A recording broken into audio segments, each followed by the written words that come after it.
the Hyperloop. There's a good chance you've heard the name by now. This is the Hyperloop system. It can take people hundreds of miles in minutes. The Hyperloop, a series of tubes that would transport people in pods at ultra-high speeds over long distances. It's a remarkable new form of transportation that can whisk people from city to city in a flash. 29 minutes from New York to D.C., 30 minutes from L.A. to San Francisco.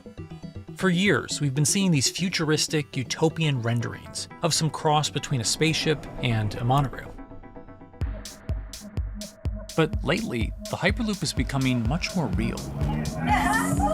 Yes! It was surreal to be even sitting inside a Hyperloop, and just even more incredible to actually be like riding down a track in something that was nothing more than a crazy idea 6 years before. Companies all around the world have been developing and testing the technology needed to propel passengers at speeds of over 1,000 kilometers per hour. But for many, speed is only the first step to unlocking the full transformational effects of a new mode of transportation. Fast is what we just sort of take for granted in the Hyperloop world. It's the network effects that really deliver the benefit. And that opens up a completely different scale of economic opportunity.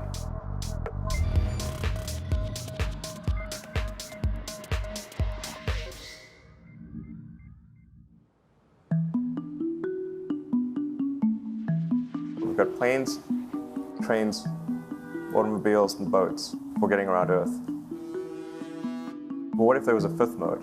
And I have a name for it, which is called the Hyperloop. The Hyperloop? Hyperloop, yeah. In 2013, while riding high on the growing success of Tesla and SpaceX, entrepreneur Elon Musk released a white paper outlining the basic framework of the technology he called Hyperloop. The basic idea goes a little something like this. A tube reduces the air pressure to a near vacuum-like environment. A Hyperloop pod is then suspended in the tube, usually by magnetic levitation. The whole pod can then be propelled forward. Because there's no traditional friction sources like air resistance or rolling friction that would push back against the pod, the Hyperloop is able to move at incredibly high speeds and do so fairly efficiently. Despite its futuristic name, however, the general concept behind Hyperloop is actually pretty old. In fact, New York City's first attempt at an underground public transit system in the 1870s was based on a similar principle. The pneumatic transit system was short-lived, however, only stretching one block and topping out at a rather leisurely 10 miles per hour. While Elon would make some 21st century improvements to this concept and bestow a very 21st century name, he wouldn't end up pursuing the technology itself, instead electing to focus his efforts on something a little bit deeper, literally digging the requisite tunnels via his boring company. It would take another billionaire industrialist who dabbles in spaceflight. No, wait, not that one. Yeah, that's the one. After Richard Branson would make a large investment in the company Hyperloop One, it would be renamed to Virgin Hyperloop. What we've always been trying to do as a company is show that this technology could work, that it could be made safe, and that ultimately it's something that's happening in the next couple of years, not the next 20 years. Josh Geigel is the co-founder and CEO of Virgin Hyperloop. In a familiar tech startup story, he's seen the project go from a garage to a large-scale testing facility outside of Las Vegas. So we started building the first kind of Hyperloop system in 2016. We've done a lot of work, about 500 tests that we've done on that over the last 5 years.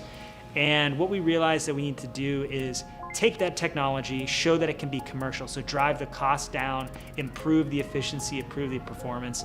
But the key thing is actually making it approachable and safe for individuals. In order to do that, Josh, along with Virgin's head of passenger experience, Sarah Lucian, bravely volunteered to take the inaugural ride. What her and I were realizing is we're the first two people sitting in a Hyperloop. The only type of people that have gone through this environment are in spacesuits, and there we are in just normal clothes because of the system, the safety of what we've designed. 3, 2, 1, launch. And then once we started going, you felt a bit of acceleration. We accelerated a little bit harder than we would in commercial, it'd be like a sports car. Yes! We got to about 108 miles an hour on that test. And it's a short run, it's about 500 yards or so, and came to a stop. The test, lasting only about 20 seconds and covering only a quarter of a mile at just over 100 miles per hour, is a long way away from a true functioning Hyperloop. But as for optics, it's a crucial step for the future of funding. And the number one question we got from investors or from project proponents or just people in general was like, is a Hyperloop safe? And what better way to show something is safe than by actually getting people on it?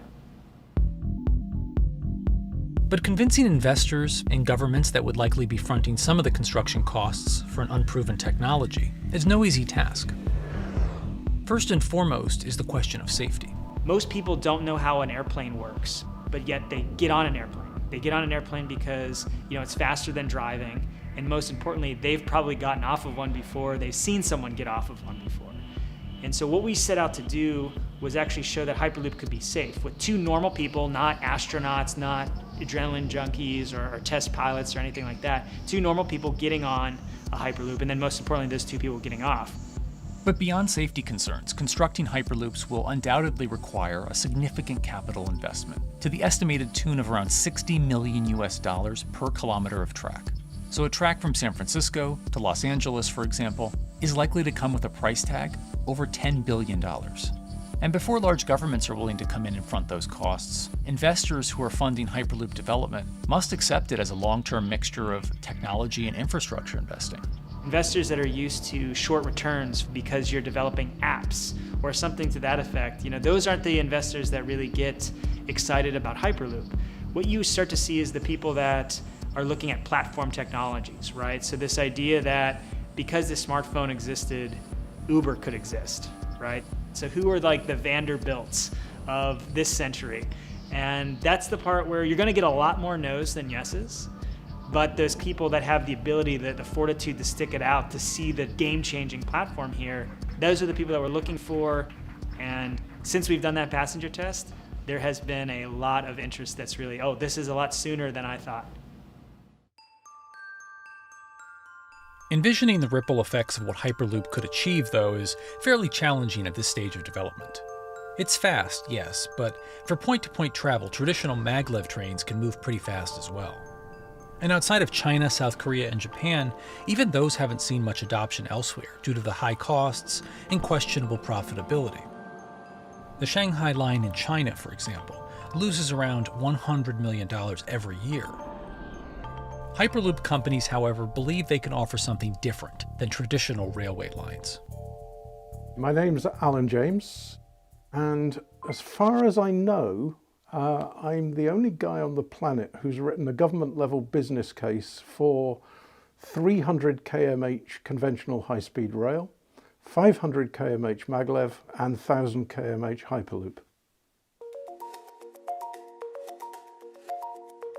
It's fundamentally about moving people from where they are to where they want to go, when they want to make those journeys, and doing it in much smaller numbers. So pod designs for Hyperloop range from 12 to 28 seats typically.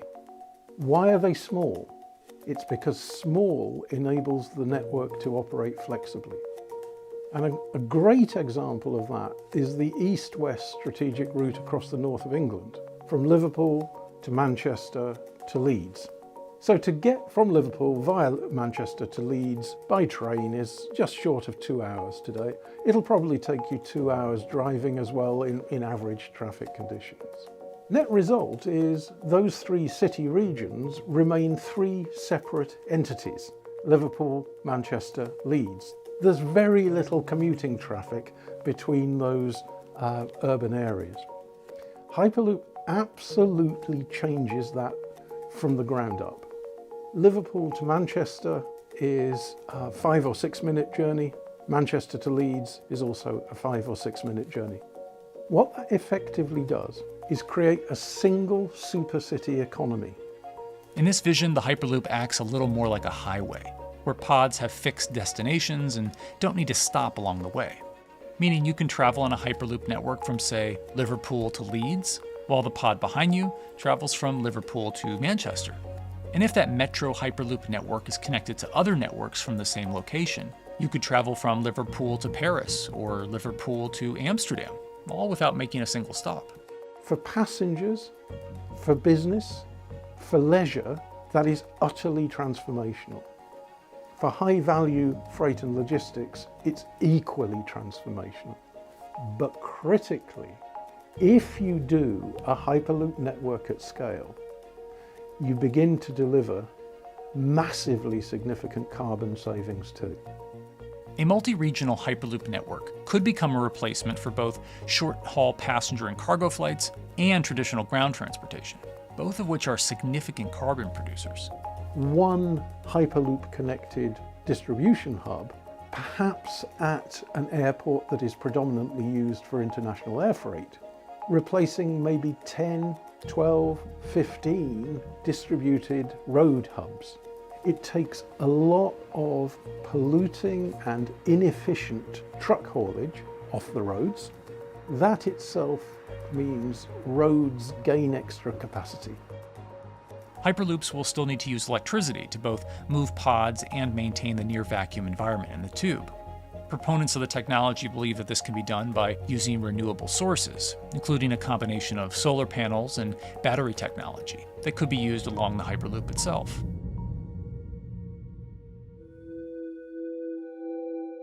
But even with all multipliers of time and carbon emission savings that a Hyperloop network may provide, the investment capital required to actually build such a network becomes even more economically and politically daunting. Committing doesn't mean spending billions on day one. Committing means, how do we phase it?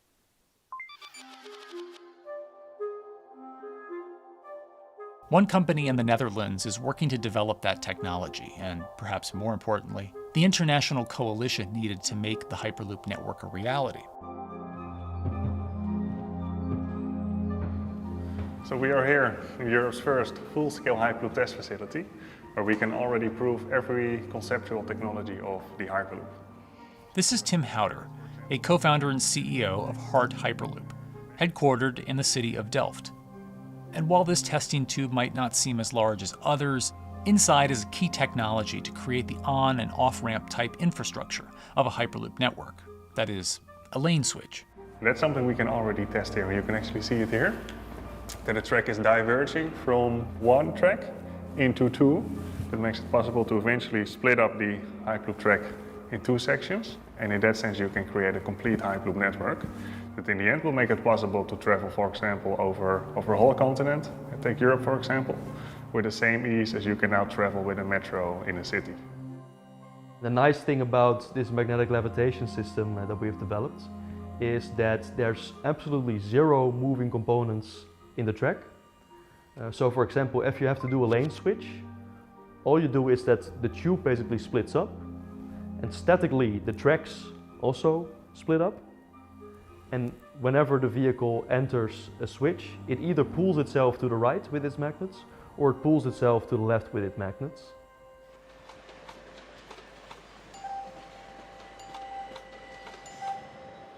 Lane switching on traditional rail requires the physical movement of the rail. Even modern magnetic levitation tracks use lane switching techniques in order to transfer trains from one track to another. And this is a very crucial element, because this is the thing that limits the capacity and, in the end, the usefulness of the rail network. Because the moment that a track is switching, that means that at that moment you are creating an unsafe environment for the trains behind it. So you need a lot of space between trains. But in a Hyperloop, because you have no moving components in the track, all the vehicles can be much closer to each other. You can achieve a very high frequency and basically have your vehicles moving and merging in and out of the network very much like a highway. For now, though, Hart's physical testing has been limited by the size of their tube. Because the test track is only 30 meters long, they haven't tested this lane switch at speeds greater than 20 kilometers per hour. However, the company is working to build a new test site where it plans to increase that testing speed to 300 kilometers per hour. We're now in a phase where we have proven most of the most important technologies in the test facilities that we already have. And we have also demonstrated the viability and the feasibility of a network.